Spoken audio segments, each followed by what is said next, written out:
Jubilee Lee, aka Jubilee, first appeared in the pages of Marvel's comics in 1989, created by Chris Claremont and Mark Silvestri, debuting in Uncanny X-Men issue 244.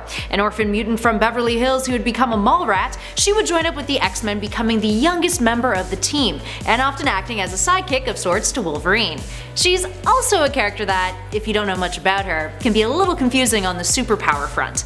It's not as simple as she shoots fireworks out of her hands. They're not actually fireworks, might I add. So today we're breaking down the powers that Jubilee has and the powers that she used to have, because there's quite a few, with our list of the top 10 superpowers you didn't know Jubilee had. Let's get to it. Starting us off in at number 10, Pyrotechnic Energy Blasts. So let's start off with that power that we all know Jubilee has, but actually explain it, since she's often considered to be a character whose powers are confusing. Jubilee's firework power is actually something called pyrotechnic, or lumikinetic, energy blasts. The blasts are called plasmoids, and they come from her hands, obeying her mental control and traveling where she directs them. She can arrange them in various shapes and cause them to explode at will. They vary in terms of intensity. They can temporarily blind a person, smash an object, or with precision can burst inside of a human brain, which simulates a stroke.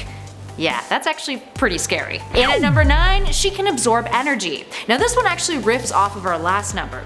Jubilee can absorb the energy from her pyrotechnic blasts. She's capable of absorbing the blasts back into her own body without causing herself any harm. Now this ability does not extend to other energy blasts though. It's only her own plasmoids that she can control in this way. Still, pretty nifty trick to have up your sleeve. While we're on the topic though, let's dive into our next number. And at number 8, she can explosively charge objects. Emma Frost once described Jubilee as having a very powerful untapped ability that riffs off of what she can do with her pyrotechnic blasts. Jubilee is able to detonate her plasmoids at will, causing explosions strong enough to destroy property. Now in X-Men Volume 2, issue 36 from 1994, Frost speculated that based on what Jubilee could already do, she could potentially take that one step further, detonating matter at a subatomic level, which arguably could be the equivalent of detonating a nuclear fusion bomb. That is an immense amount of power Jubilee would prefer not to tap into though. During the Acts of Vengeance storyline in Uncanny X-Men, Jubilee caused a massive explosion that destroyed the Mandarin's mansion when she was experiencing grief over Wolverine's alleged death. She fears killing someone if her powers were to flare up like that again. Now other alternate versions of Jubilee don't really have the same issues with her morality though. The Age of Apocalypse Jubilee made full use of her powers, detonating clothing on foes on a molecular level to cause fatal explosions. She even blows up a Shi'ar ship all on her own in Gambit and the Externals issue 1. Moving on to number 7, WONDRA. So, after M-Day and the House of M event, Jubilee was completely depowered. She wasn't one of the mutants that Charles Xavier managed to save. Didn't make the 198, did she? She became rather depressed because of this, and attempted several different jobs before she found her way back onto a superhero team. This time, it being the New Warriors, a version of the team made up of depowered mutants. New team, new persona. Jubilee would adopt the name WONDRA using advanced tech that she got from Night Thrasher in order to give her an upper hand, and superhuman strength. This upgrade let Jubilee, aka WONDRA, lift the engine of a freight train over her head.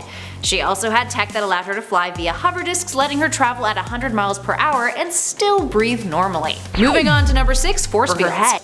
One of the other abilities that her new WONDRA tech gave her was the power to create force fields. Specifically, her suit gave her the ability to create force fields. The gloves on her WONDRA suit generate a powerful electromagnetic field around her, and within this force field she is incredibly resistant to physical injury. The force fields could withstand extreme temperatures, high caliber bullets, energy blasts, and much more. Once again, I would like to reiterate, where do I get one of these suits? Moving on to number 5, Ghost Mode. A little more on that WONDRA tech at this number. So, Jubilee's suit had something called Ghost Mode, or at least something that she referred to as Ghost Mode. This mode allows her to render herself intangible, not dissimilar to Kitty Pryde's mutant ability. When Jubilee is using this mode, she can pass through any object or substance without being hurt, making her practically untouchable when this mode is activated. Apparently, it was added to her suit as an emergency escape function if she ever needed to get away when in a bind. Jubilee would eventually leave the New Warriors when she discovered that Night Thrasher had ulterior motives with the team, thus ditching the suit. But fret not, she would soon be given a new set of powers, which we will get to shortly on our list. Before we do though, let's move on to number 4. She is an Olympic-level gymnast. Similar to many other X-Men members, Jubilee has developed skills from training outside of her mutant power set. In Generation X issue 24, we learn that her skill in gymnastics is really above and beyond the average fit superhero. She actually qualified for the Olympic Games prior to her parents' murders. She also learned a lot about hand-to-hand combat from her pal Wolverine. Up next, number 3, she can evade telepathic detection. In Jubilee's earlier comic appearances, she depicted an immunity to telepathy.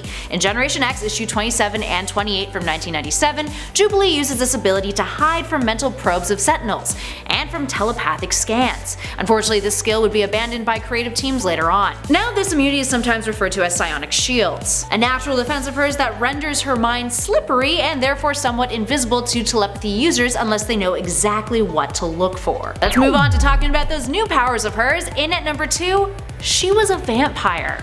Back in the very early 2000s, Jubilee was transformed into a vampire. If you're scratching your head and wondering, how the hell did that happen?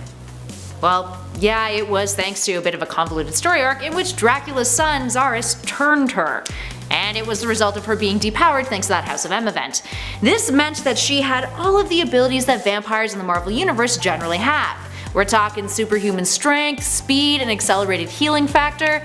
Oh, and immortality, of course. Can't forget that one. And last but not least, in at number 1, she could turn into vapor. This is another ability of Jubilee's that she picked up thanks to her vampire transformation. She can turn into vapor on command. Ah, those tricky vampires. I mean, technically it is called mist mimicry. These days, this isn't a move that she can pull off anymore though. Her regular powers were restored in 2018 in Generation X issue 86, after a foe ripped off the amulet that allowed her to walk around in the daylight. And Quentin Quire ended up saving her using a shard of the Phoenix Force that he had to restore her back to what she originally was in her pre-vamp days. So now Jubilee is back to normal, with all the powers that we mentioned from 10 to like 5. Alright, there we have it, friends. Are you big Jubilee fans? Let us know in those comments below. And let us know what you thought about her saga as a vampire. We'd love to hear your thoughts and feels. If you guys dug this video, do us a big favor and hit that like button and subscribe if you haven't already. We'd love it if you stuck around with us some more. In the meantime, thanks for watching, friends. I'll catch you all in the next video.